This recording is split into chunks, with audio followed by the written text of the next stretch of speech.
Hi, I'm Dr. Bertice Berry, and I want to tell you a story. Now, I've been telling these stories every day since the beginning of the pandemic. If you're new to me, the story started out to keep five friends here who were struggling with the pandemic.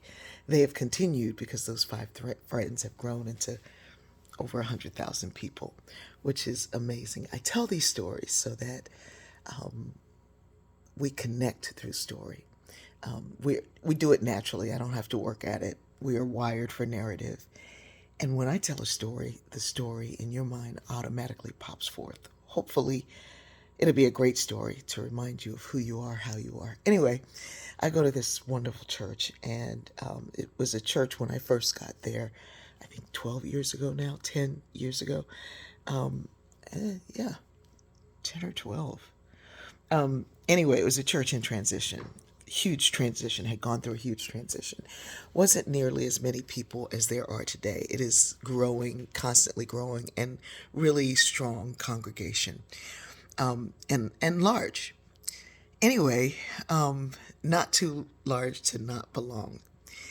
There was a woman there. I'm going to call her Miss Mary, because that's her name. Miss Mary was in her 90s and still driving herself to church on Sundays. Every Sunday, she'd drive herself to church. And she sat in the front pew.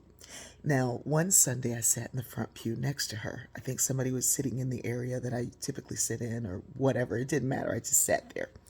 And so I was like, ooh, this first pew, because, we're Episcopalians. We're not trying to sit in the front. Not on the first pew. Anyway, I realized that that first pew had a lot of room in it. I was like, oh, this first pew is like royal family. I'm going to sit up here more often, Miss Mary. And she patted me on the leg and she said, you come sit up here with me. You come sit next to me. You sit up here with me. Sit next to me. And I was like, I will. Well, she passed away shortly after that. Shortly, really short after that. But she had been honored, I think the year before on All Saints Day, because she had been a nurse. She'd done all these amazing things. She worked with children. And this Sunday, I was sitting behind that pew that almost always sat empty. And now it is filled with families with young children. And we have Children's Chapel, and the children they can't wait to go down to Children's Chapel. They come back for communion with their families, and they can't wait for communion. And sometimes they're anxious and into it, and sometimes kids from other families are talking to other kids from other families, and you can see the looks on the parents are like, be quiet, you sit down, you sit still, this is church. And in my mind, I'm thinking, no, that's Miss Mary's pew. And she prayed for y'all to be here. I can see her now with that. She would sometimes wear a floral jacket and a white hat.